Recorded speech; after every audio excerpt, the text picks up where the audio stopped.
दरमियाना जलसा और 2 सजदों के दरमियान बैठना।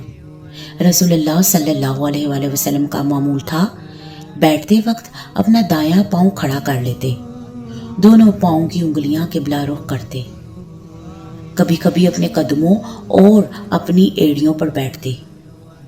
नबी करीम सल्लल्लाहु अलैहि वसल्लम खुद बड़े इत्मीनान से जलसे में बैठते। आप सल्लल्लाहु अलैहि वसल्लम का जलसा सजदे के बराबर होता था। जलसा नमाज में फ़र्ज़ है और इसमें तमानियत भी फ़र्ज़ है। आप सल्लल्लाहु अलैहि वसल्लम ने जलसा में ना बैठने वाले की नमाज की नफ़ी फरमाई। जलसे में कौन सी मसनून दुआएं पढ़ी जाती हैं? जलसे की मसनून दुआएं। अहादीस की रूह से रसूलुल्लाह सल्लल्लाहु अलैहि वसल्लम दोनों सजदों के दरमियान ये दुआएं पढ़ते।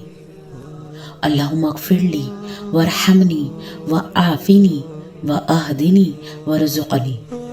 ए अल्लाह, मुझे बख्श दे, मुझ पर रहम फरमा, मुझे हदायत दे, मुझे आफ़ियत से रख और मुझे रोज़ी अता कर। दुआ नंबर 2, रब्बिग़फ़िरली।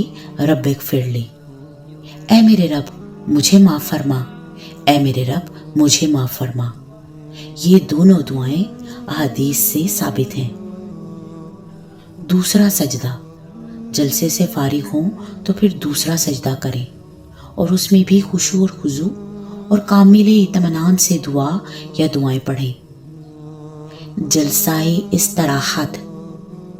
दूसरा सजदा कर लेने के बाद इत्मीनान से ज़रा देर बैठना जलसाए इस्तराहत कहलाता है। जलसाए इस्तराहत से उठते वक्त दोनों हाथ ज़मीन पर टेक कर उठें। दूसरी रकात नबी सल्लल्लाहु अलैहि वसल्लम जब दूसरी रकात के लिए खड़े होते तो सूरह फातिहा की क़िरात शुरू कर देते और दुआए इफ्तिताह के लिए सख्ता नहीं करते थे।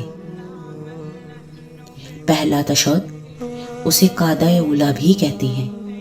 रसूलुल्लाह सल्लल्लाहु अलैहि वसल्लम दरमियानी तशहुद में तशहुद से फारिग होकर खड़े हो जाते थे। दरमियानी तशहुद में तशहुद के बाद दुरूद और दुआ भी की जा सकती है।